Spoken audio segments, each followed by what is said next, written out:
Alhamdulillah Rabbil Alameen. Allahumma salli ala Sayyidina Muhammad wa barik wa sallam wa salli alayhi. This is Mujeeb Kazi, and you're watching Dallas Roundup from the studio of Dallas Fort Worth on TV I-95. I'm absolute honored and thrilled to have a very special guest with me today who has served as an executive director, and she's a co-founder of a very well-known organization called Texas Women's Foundation, geared toward education, philanthropy, outreach, and social service organization dedicated to empowering Muslim women and their families. Please welcome Dr. Hind Jara. Dr. Hind, welcome to the show. Thank you very much, really. It's an honor to be here with you. Well, honor is all mine, and I really appreciate it. And I was looking at your background, and I was wondering, somebody who is supposed to be in a science and cognition and working in the research on education and teaching in the university, end up doing what you do for the Texas Muslim Women's. Give us the rundown how this journey took place and what motivated you to do what you're doing and what you have done in your entire life, from starting from university all the way through founding an organization and now serving on different organizations that are out there to empower women and inspiring women for activism. I came to the United States in 1975 from Lebanon. My background are Palestinian parents, and education has been the most important thing for our family. This is what has been stressed throughout our lives. I came to continue my graduate education with my husband, who was doing his fellowship. While working on my PhD at the Health Science Center in Dallas, I had two daughters. I was blessed with two daughters. And the most important thing for me was for them to learn Arabic, to be able to read it, to read and write it and understand it on their own. We were going through so much political turmoil in our part of the country back home that I didn't want anybody to tell them this is what the Quran says or this is what Sayyidina Muhammad والسلام, says. I wanted them to be able to tell on their own. So when they were very little, after I finished my PhD, we established an organization called Arabic Heritage Society, mostly to establish a school and teach them to read and write Arabic. But that organization became an outreach organization, and we were presenting a lot about our community. Fast forward to when I actually had three daughters. I worked in nonprofit management while they were little until they went to university. And I continued my education and I did my master's in cognition and neuroscience, hoping to go back into the field. And September 11 happened. When September 11 happened, because of my background in presenting in schools and churches and whatever, I was asked to present about Islam, and I was invited all over to present about Islam to clubs, to churches, to synagogues, to schools. There was so much interest after September 11. Also, within our community, there was a lot of interest, a lot of awareness. The generation I came from was mostly focused on living their life, making a living for their families. They were not involved in politics. They were not involved in the larger society. We were mostly a closed society. But when September 11 happened, it forced all of us to talk to people who are around us in society. And it also forced us as a community to really understand what are the teachings of our faith. Why did September 11 happen?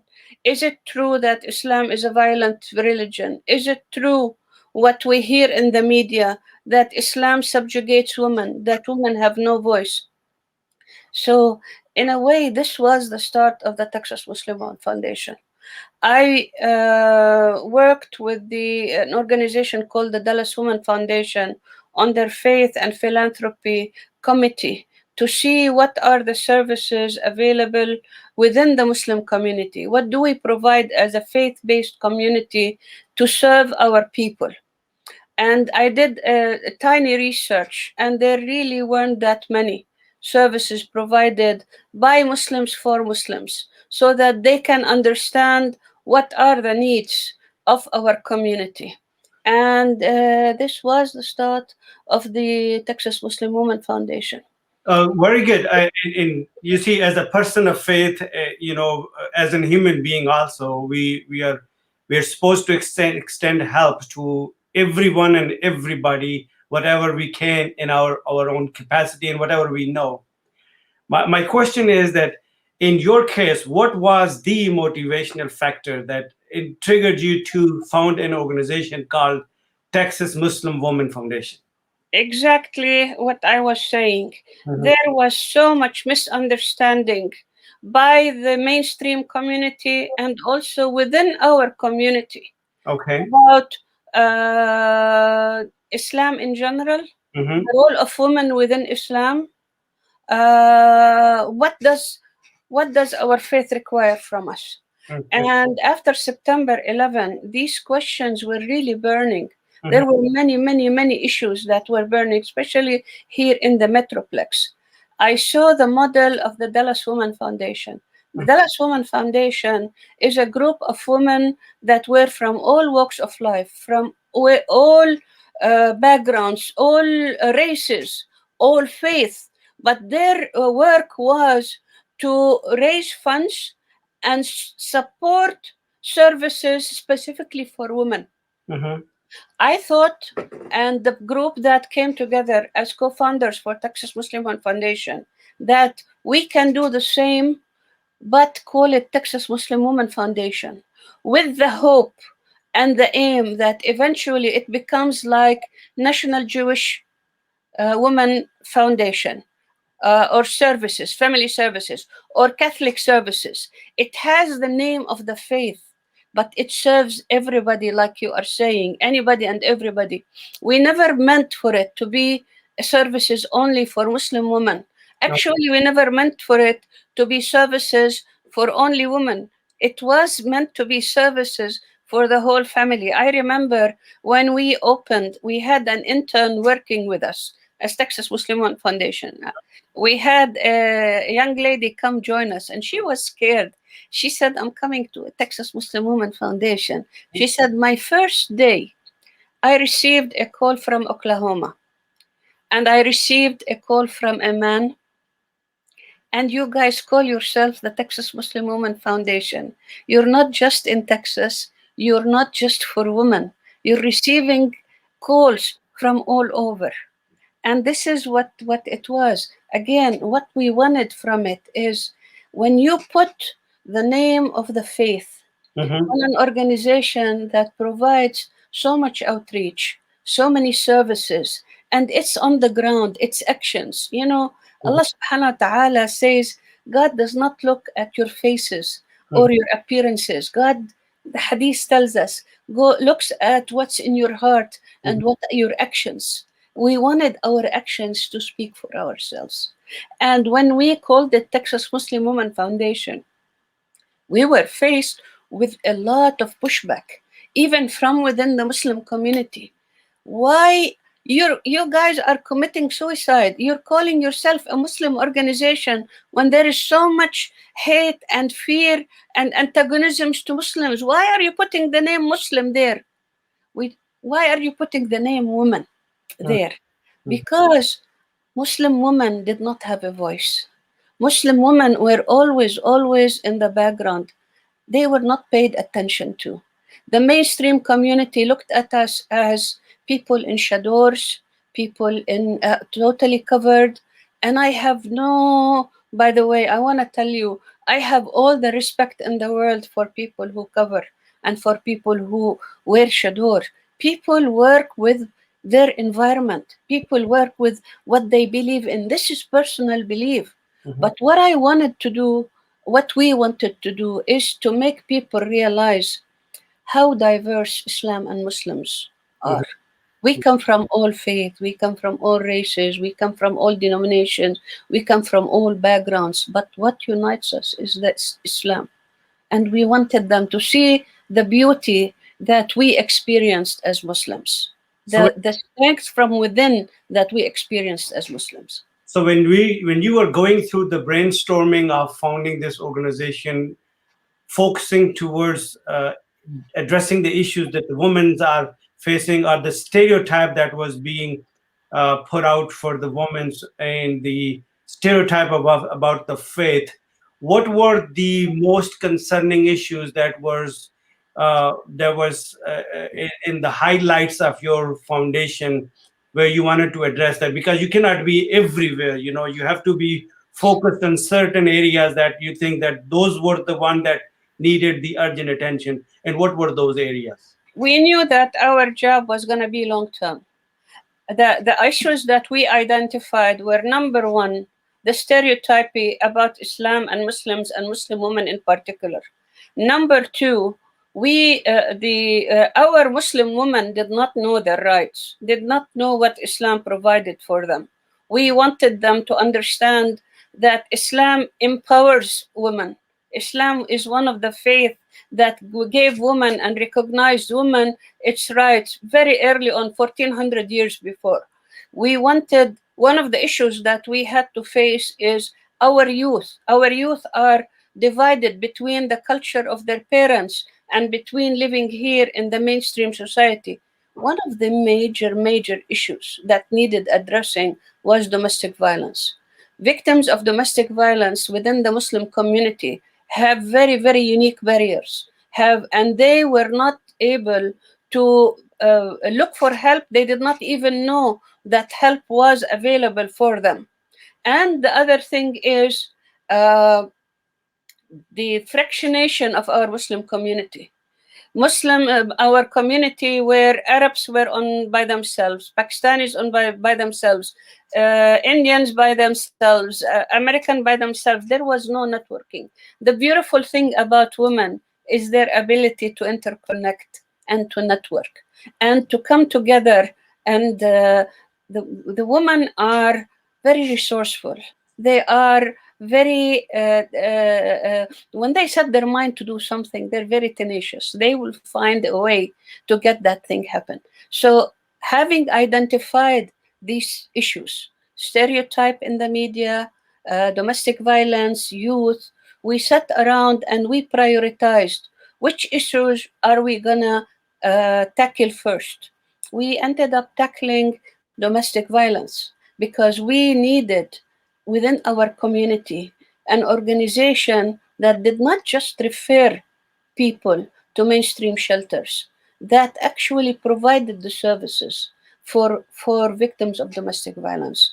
And it is amazing what has been achieved, starting from a 100% volunteer organization, just referring people to where they can find services, whether shelter or legal service or counseling. We realized that we ourselves needed to provide those services from within our community. The people who work with the victims should understand what are the teachings of Islam about the role of women. Does Islam really say that you have the right to beat your wife? Does Islam really says that women have to be subjugated and have to be second, third, fifth class citizen? What are the are the issues about marriage, divorce, children, in-laws, extended families? So, and when we were working with people, first people came to us to ask for help, financial help.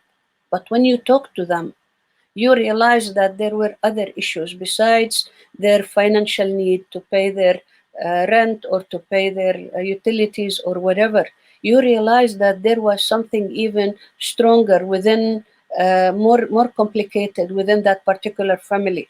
So little by little, we started providing counseling. Then we started providing legal services. And, the beautiful thing about it is that when other organizations, mainstream domestic violence organizations, recognized that we were formed as Texas Muslim Women Foundation, they really were very supportive. Initially, they wanted us to join them. They did not, they said, why are you guys doing these services? But when they recognized how complicated, it's not a cookie cutter solution for any victim of domestic violence to bring them in and give them a shelter for 20, 30 days and then send them on their own. They needed a lot of help. And this is what the Texas Muslim Women Foundation provided. Dr. Hind, I know as Muslims we have seen some of the uh, let me. I have to be very careful the words that I'm going to use. Imams who are the leaders in the masajid and the board members who are running the organizations. Most of them come from as the first generation, or maybe the immigrants, call them the expats from overseas, and they all come with a certain kind of a baggage with them.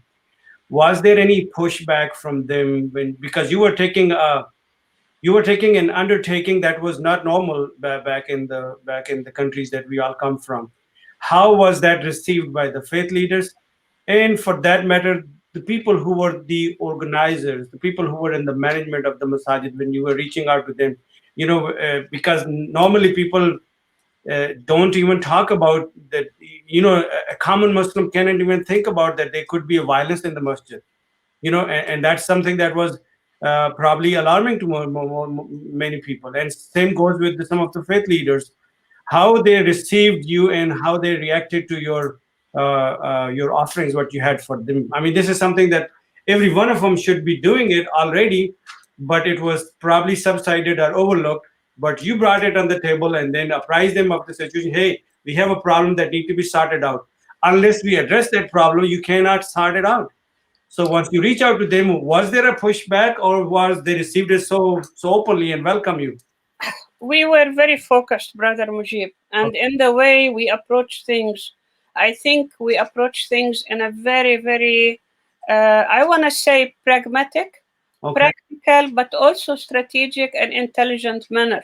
Mhm. We approach things that this is, as Texas Muslim Women Foundation, as an organization, we are not a feminist organization that's turning women against their husband, that teaching women to be rebellious. We are an organization that is finding a problem, an issue, and providing solutions for it, and seeking the help of men to join hands with us and solve this problem.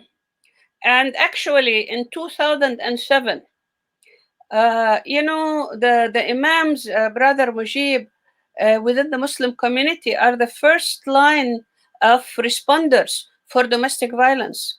Many people will go to their imams to tell them about their issues and hope that their imams will provide them with problems, with solution for their problems. And the imams were hands were tied; they did not know how to help them.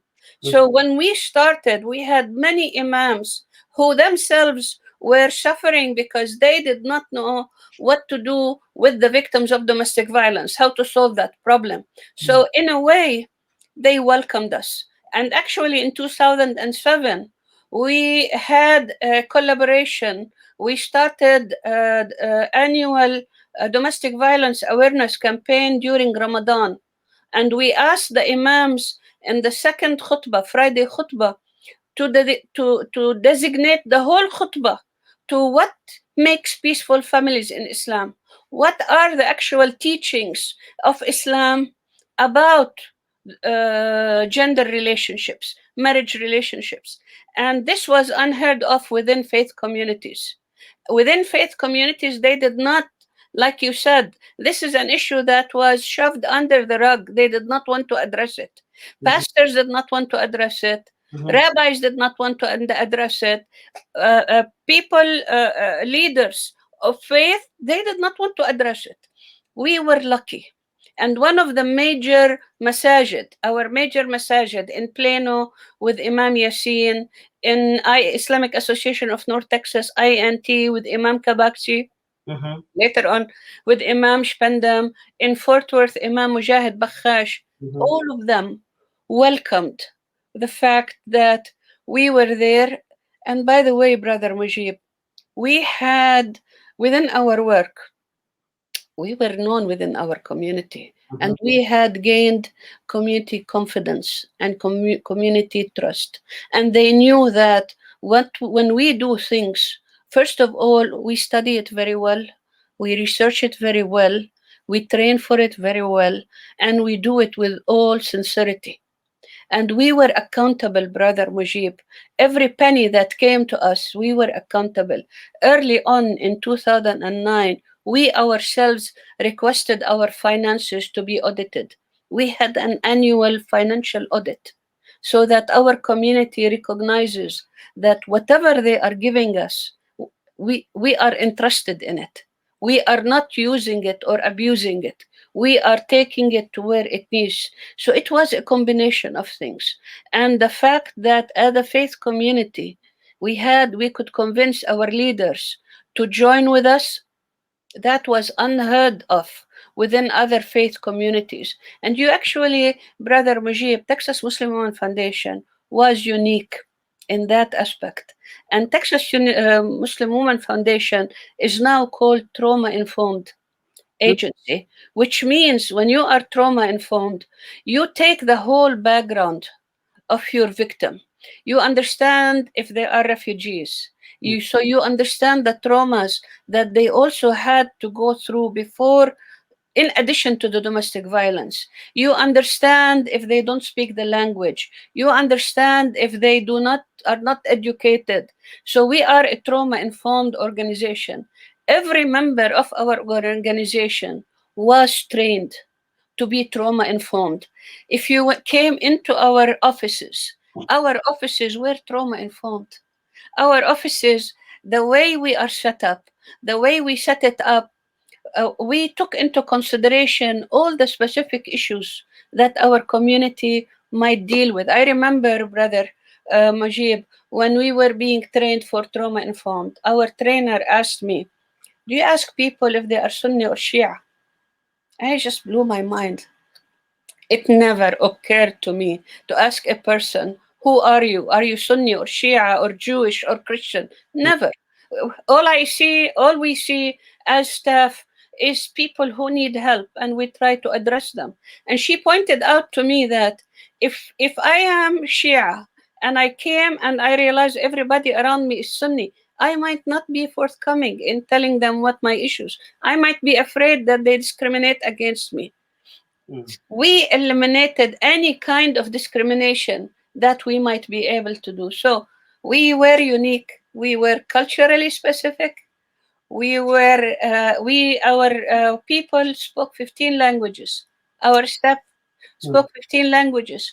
So when people came to us, they could talk in their own language. If a lady is Urdu speaking, or Hispanic or Arabic speaking, she's not going to be able to translate what she's going through. Our staff spoke 15 languages. There was nothing, everything. When you ask me, Brother Mujib, why did I do what I have done? It was all need based. Okay. Whatever need was there, Mm-hmm. we did everything in our power to address that need. Well, But one thing very important I want to mention to you, Brother Mujib, is our relationship, our interfaith outreach. That was very, very, very important mhm. because they learned from us what true Islam is. We busted so much of the stereotype that they had about Islam and Muslims, especially about Muslim women. They saw women from all walks of life, from all kinds of education, talking to them. I'm not afraid to talk to them. And talking to them like I'm talking to you, spontaneously, from the heart. I am not rehearsing anything. You can tell that I'm not putting a show. You're asking me a question and I answer you. And this is what we did in our interfaith. We sat with people. They spoke to people who were across the board from all walks of life. They sat with housewives. They said, by the way, we did our interfaith with the men. Mhm. We used to have most of the time interfaith that went over several sessions, once a week or once a month, and it continued for long periods of time. And there were men and there were women and there were young generation and older generation. They could interact with the whole gamut. Dr. Hind, thank you so much for being on the show. And my time is up. And obviously, we have a whole lot more questions to be answered. But you are an institution and inspiration for many women to follow. And we appreciate your services. I have to leave it right there. Thank you very much. And ladies and gentlemen, that's all I have for today. Until next time, take good care of yourself. Thank you for being on the show, Dr. Hind. I appreciate your having me.